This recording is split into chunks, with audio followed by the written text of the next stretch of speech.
Good afternoon, everyone. My name is Allison O'Keefe. I'm an admissions representative from Post University. I'm actually here today to talk to you about a little bit about selecting the right college for you. But real quick, has anybody here heard of Post before? Awesome. Post, we're a small school right on the Waterbury-Middlebury line. We have about 800 students on main campus. 50% of our students commute, 50% of our students live on campus. But I'm going to get to that, back to that in a little bit. First, we're going to talk about how to select the right college for you. So have any of you started looking at colleges yet? Yes. Yeah. How did you start to narrow down your list? I went to Big Future College Board, and then I put in all the filters, and then narrowed down what I was looking at. That's awesome. College Board is a great resource for that, especially with narrowing down based on those filters. So what types of filters did you use? Well, I'm interested in science stuff, so I started with that, and then I had a pretty good idea of where I wanted to go. So basically, I was looking at small schools in Philadelphia that were science. That's good, though. I narrowed it down to 3. Awesome. So just like you said, a lot of the filters you can use in order to narrow down your search might include the major. Major is obviously really important. Not a big deal if any of you guys haven't decided what your major is. You may want to look at a school that has a vast majority of different majors that are out there, so that when you're there, you can choose which one that best fits you.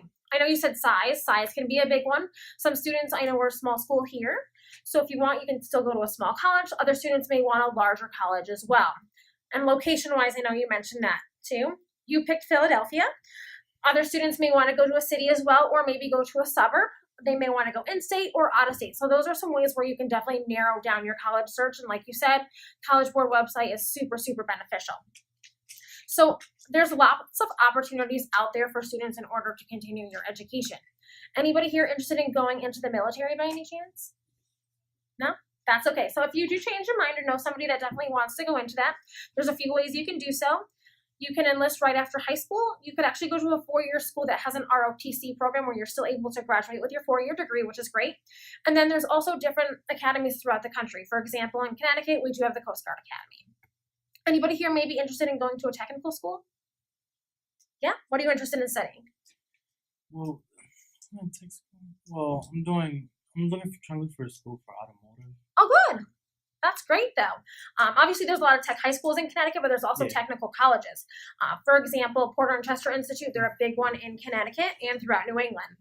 You can get your automotive degree. You can also go to be an x-ray technician. You can do a lot of different things there, so that's a great opportunity, too. How about 2-year school? Anybody here interested in going to a community college? Not sure yet? That's okay. So with the 2-year schools, those are community colleges. We have one close to here, Manchester Community College. What's nice about that is you can go there to get your 2-year degree, which is your associate's degree. And then with that, you can do something in general studies, or you can do something in specific, totally up to you. A lot of students decide to go to a community college so they can save up some money, get their associate's degree, and then possibly transfer on to a 4-year school after that, especially if they're not sure what they're interested in studying it. They can take those general education classes while still possibly living at home, which is really nice. Anybody here interested in possibly a 4-year school? Yeah? Do you want to go private or public? I'm not sure yet. Public. Public. Awesome. So staying in Connecticut or cool. So with that, obviously lots of opportunities for you. Are you interested in one in particular? Not sure yet? Not sure yet. That's okay. With the 4-year public schools, be careful if you're looking out of state as well. A lot of public schools have an in-state and out-of-state tuition rate. Obviously, being in Connecticut, you're paying that in-state rate. Out-of-state, if you're looking at schools out-of-state, you pay that out-of-state rate, which can be a little bit higher than the in-state rate. Private schools like Post, we can be a little bit higher in regards to tuition price. However, just like public schools, there are scholarship opportunities available for students. For example, our tuition is $28,250. However, every student who has a 2.0 or higher on a 4.0 GPA scale receives a merit-based scholarship that can range between $8,000 to $18,000. So if you have that $18,000 scholarship, that brings your tuition down to $10,000, not including any financial aid that you might qualify for, as well as any outside scholarships, and even athletics if anybody here is interested in athletics. So have you heard about the new FAFSA this year? The new rules with that. So the FAFSA is now currently available to you, which is great because in previous years it hasn't been available until January of your senior year. With that, you do use your tax returns from 2015 when filling that out. Obviously, there can be a change in income between now and 2 years ago. So what you can do is you can talk to the financial aid advisor directly to this at the schools that you're looking at. So that's really nice, and they'll be able to definitely work with you. Have you heard of any outside scholarships? Some good examples for that, fastweb.com. They have a very detailed listing of thousands of different scholarships that are out there for students. They normally range between $500 to $1,000, which is nice, but that can still, reduce the cost of your tuition and even help with the cost of books, which is really nice. I know I grew up in the town of Southington, and I had played softball for a few years while I was there. I hadn't played softball since I was 12, and when I was 17, 18, I was still able to apply for that town league scholarship, which is really nice because it was $1,000 scholarship. There's even scholarships out there for being left-handed, but definitely use fastweb.com. College Board website can help you out too, and you can talk with your guidance counselor. You serious? Yeah. They have them for freckles. Oh wow. There's Yeah. something out there for everyone. Sorry. That's okay. That's crazy. Yeah, fastweb.com. It's definitely a good website to check out. Anybody here an athlete? Yeah. What sport do you play? Well, I wrestled, but I never sang this year. Oh, okay, you mean play football? Do you want to play in college? Yeah. Yeah? What about you? I'm not sure. Scary. Yeah, not sure. If you are interested in playing in college, definitely reach out to those coaches. You can go to the school's website, usually their athletic website, select a sport. You can email them, and then a lot of websites also have a questionnaire that's specific to that sport. Fill that out. It gets sent directly to the coach. And then you definitely want to make sure you register with the NCAA Eligibility Center. It's also known as the NCAA Clearinghouse. There's a lot of different rules that coaches have to follow in terms of recruiting with the NCAA. So you have to sign up for that as well. Okay, guys? Awesome. So when we talked a little bit about how to select the right college for you and what's available for you in terms of tuition-wise and scholarships, we're also going to talk about what's available for you on college campuses. So have any of you guys visited a college campus yet? Mhm. Yeah? Which school? I was looking at my sister went to Western, Eastern, Southern, and Central. Cool. What about you? You already went down to Philadelphia? Oh, okay. Sacred Heart too? Awesome. It's not a college that I was necessarily looking at, but my sister's college, where she goes. Oh, I great. have been around that whole. Area, obviously. Yeah. What school does she go to? She goes to Hampshire in Massachusetts. Oh, cool. That's nice. So with college campuses, there's a lot of resources that are available to students, which is really nice. Have any of you heard of a career center before? Perfect. So with the Career Center, there was very, very helpful in regards to creating your resume, creating that cover letter, which is nice. Obviously, you need to have that in order to get a job or even to go on to graduate school too. So they're able to help you out with that. They also usually bring different companies on campus to do mock interviews, which is really nice.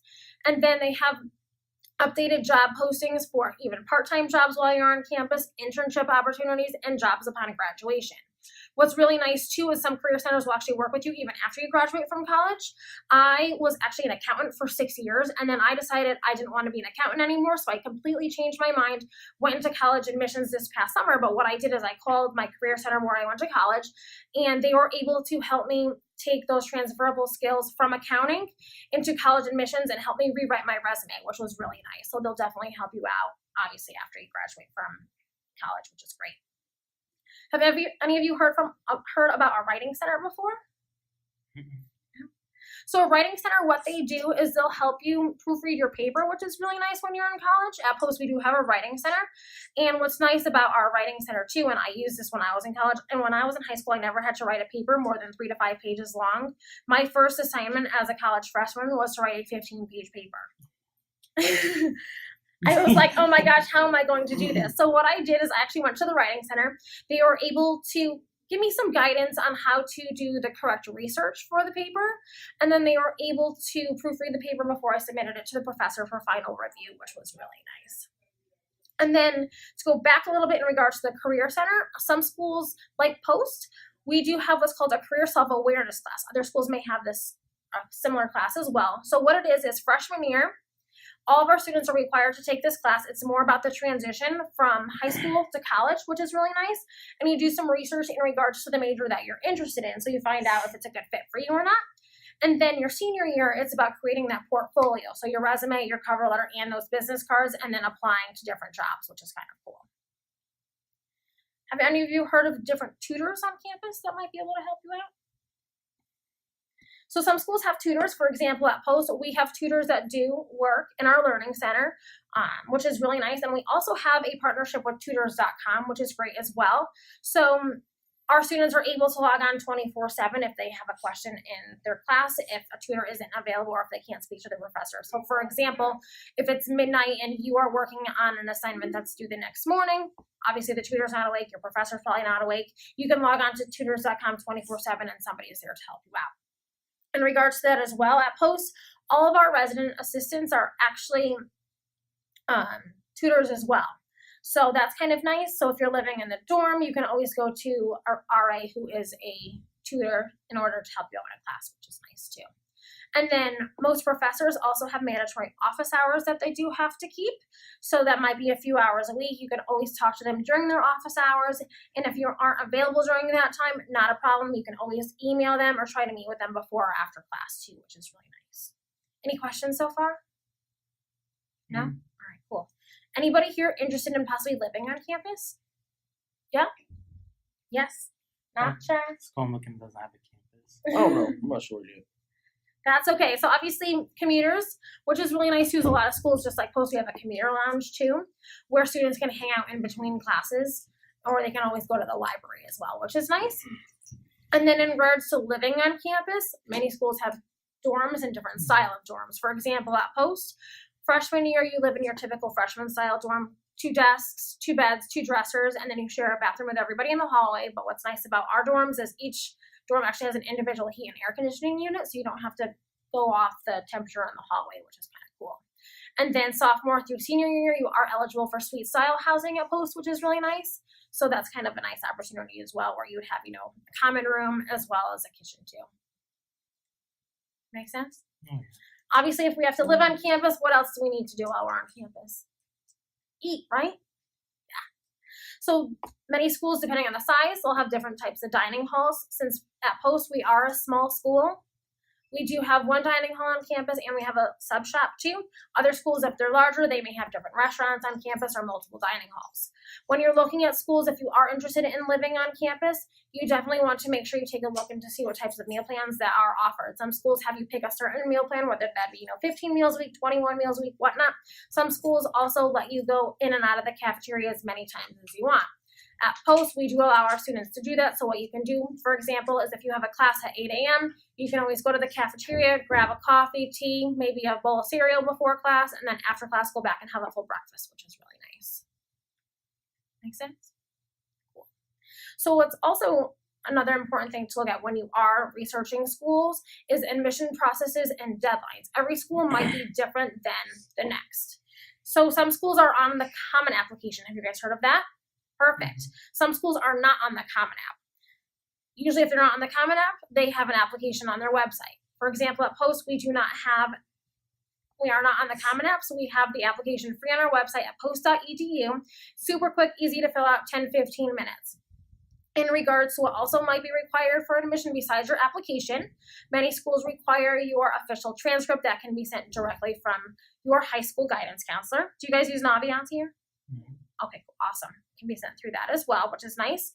And then many schools also require a letter of recommendation, which usually has to be from an academic source, whether that would be a teacher, a guidance counselor, or a principal. Some schools require one, some might require more than one. Have you heard of the term test optional schools? No. So some schools are SAT and ACT test optional, which is kind of nice now. So for example, at Post, we are test optional. We tell students that you don't have to submit your SAT scores if you don't want to. You can always submit them still. It'll never hurt you. It'll only help you. So for example, some schools